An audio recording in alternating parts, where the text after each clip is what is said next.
Hello my fellow Evenskis, I'm Act, your host, and I have a fun video for you today. In this video, I will determine who out of the main 4 of Hunter x Hunter is the strongest / most tenacious / best hunter. By the way, this episode is pretty heavy on the spoilers. The first one out of the main 4 we will be looking at is everyone's favorite green and black-haired young hunter with much promise, Gon Freaks.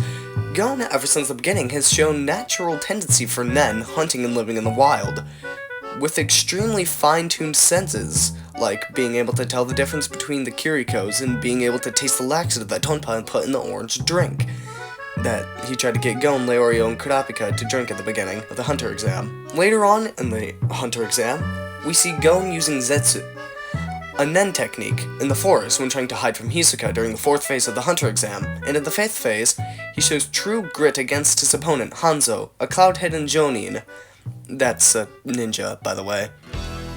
A top-rank one. It may be that he did not defeat Hanzo with his power or abilities, but his determination gives him points in my book. Now for his physical power. Even before he learns Nen, he catches the Master of the Swamp. You know, the giant fish that he catches at the very beginning of the anime. And also, he's able to push open a 4-ton door quickly after his arm had just been healed from being broken by Hanzo in their battle. He then proceeds to do weighted training with Leorio and Kurapika. Later on in the Heaven's Arena arc, he breaks Guido's steel peg leg with a single Nenless punch. Another feat is that he then arm wrestles with many locals, even Shizuku, one of the many Phantom Troop members. Later on, he even beats Nobunaga in arm wrestling, making them stronger than 5 of the Phantom Troop members. Finally, let's go over Gon's Nen abilities. We see him learning Nen much faster than most people can, with the Nen being rather powerful too, being able to crush a Chimera Ant with armadillo-like features by just pressing his hands together, and then commenting on how easy it was. And him being able to both use enhancement in 3 separate ways, punching, pushing, and cutting, and emission, shooting. After he found out that Kite just died, he forced himself into an adult form, which Pitou, one of the royal guards of the Chimera Ants, which means Pitou was, like, other than the king, most likely the most powerful Chimera Ant. Pitou compares to Meruem. With said adult form, Gon's Jonkin Rock was enough to crush Pitou's face, send them through many trees, and splatter against a bigger tree that looked to be at least a kilometer away. And in the same fight, Gon uses the biggest Jonkin Rock we have ever seen, causing more damage to Pitou's body and destroying the entire forest around them. Gon's attack would likely have destroyed more if it were not for Pitou's hyper-durable body. Example, Pitou can easily just take tail whips from Meruem with minor damage. The next contender we have here is the savvy-suited, I'm walking here, slender fellow aiming to become a doctor, Leorio Paradinite. Ever since the beginning, Leorio has proven not to be only decent in a fight, but also specializes in medicine, being able to clean up wounds better than any doctor, episode 2. He then later heads off to the Dark Continent, like much later heads off to the Dark Continent, where only the best of the best can even be much less survive. He's also rather resourceful, carrying around whatever he needs in his suitcase, allowing him to have easy access to a variety of materials, substances, and items. Despite Leorio's lack of combat experience, he's still fairly competent, being able to open the first Zoldyck door for a short amount of time in the manga. And also, Netero said that he would have won against Botaro if Killua hadn't killed the dude. Sadly, we do not see Leorio fight much at all. He's implied to be weak, but he's skilled enough to become a hunter, develop a plan for Gon and Killua to make money quickly, develop a solid Nen ability, send Jing flying with a punch. It's not the landing a punch on Jing part is impressive. Sorry, I'm terrible at English. It's the part where Jing went flying up a few feet that's the impressive part. He became a Zodiac and decided to go on an expedition to the Dark Continent. Leorio is an emitter, with the ability to teleport his punches using a catalyst. Leorio also has the ultrasound ability, which allows him to detect foreign objects in the body. On another note, he and Kurapika became Zodiacs, some of the most elite hunters in the Hunter x Hunter world. Leorio also has the charisma to make many rally behind his causes, like the time he punched Jing.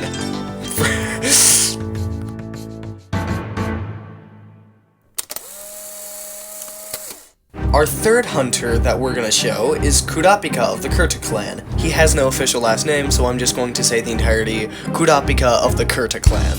Kurapika does start out as the physically weakest of the main four, but that quickly turns on its head once the York New City arc begins, and yet again, more on that later. Kurapika, during the Hunter exam, showed his knowledge of the outside world, recognizing specific tattoos as those for women who took a vow of chastity. Let's start with muscular strength. He begins with less punching power than Leorio, but still, by the time of New York City, he's been shown the capabilities to bruise Uvogin with his punch, bruising a man who took a bazooka blast to the head with some minor scuff marks. The strongest, physically, of the Phantom Troop members. This level of Nenless punching force puts him at or above Gon, provided that Gon is, not using Nen. Other than that, there aren't many physical feats that we can base his power on, sadly. And now, his Nen. He is a conjurer/specialist with some potent abilities. He conjures chains with each finger having a unique ability. Kurapika's mentor implied during a conversation that chains wouldn't be a good weapon to conjure, yet Kurapika did it anyways. Bidding! Yet Kurapika was able to successfully kill Uvogin using both his chains and other ability that activates when his eyes turn red. Emperor Time. Kurapika has the abilities to bind Phantom Troop members, detect lies, create lethal contracts, temporarily steal abilities, and heal severe wounds instantly, along with gaining access to all Nen types when Emperor Time is activated. Kurapika, after killing Uvogin, goes on to effectively disable Chrollo's Nen abilities and ability to contact the Phantom Troop. Chrollo, for reference, has gone toe-to-toe with Zeno and Zoldyck, that being Killua's grandfather and father, and came out on the other side completely fine.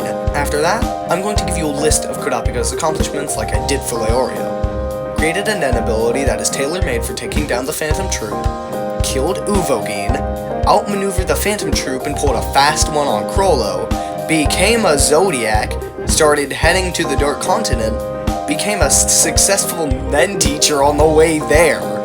To complete the Kurapika section, his conviction. Kurapika became a hunter entirely to avenge his clan, and his Nen abilities based on his fury and his desire to avenge his fallen brethren.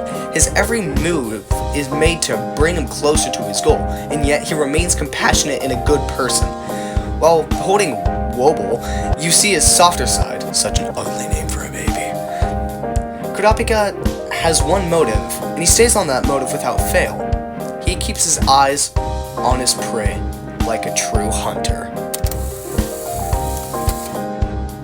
And now, our final contender, the silvery white Shadow of the Night, the seasoned assassin, the #1 chocolate fan, Killua Zoldyck. Killua Zoldyck is already an experienced assassin looking for a challenge. First of all, he was already capable of opening the third Zoldyck door, which weighs 16 tons, before learning Nen. And by the end of the series, he can open the fifth one, which is 64 tons. What's this kid made of? Without any Nen training, he can already make after images, make his fingernails into claws, do the weird hand snake thingy, and is immune to poisons. Being able to consume Tompa's laxative with no side effects is one of the examples. For his Nen, he is a transmuter, with the ability to turn his Nen into electricity. One of the electricity abilities that has debuted in the Chimera Ant arc, its name is Godspeed. Godspeed is a cloak-like technique where Killua surrounds himself in his electricity, allowing more powerful and quicker attacks. Despite this, he is still shown to be behind Gon in just raw power, with Gon skyrocketing along with Kurapika, but Gon has to start over from zero after losing his ability to sense his own Nen due to the adult form in most recent arcs. His skill is also amazing, being able to remove people's hearts without any pain and little blood dripping. He was able to kill who is supposed to be Leorio's opponent with relative ease. He, in the Chimera Ant arc, removes the pin in his head that was implanted by his older brother, Illumi. So, all 4 of these hunters show great power and skill, but who's the greatest hunter of them all?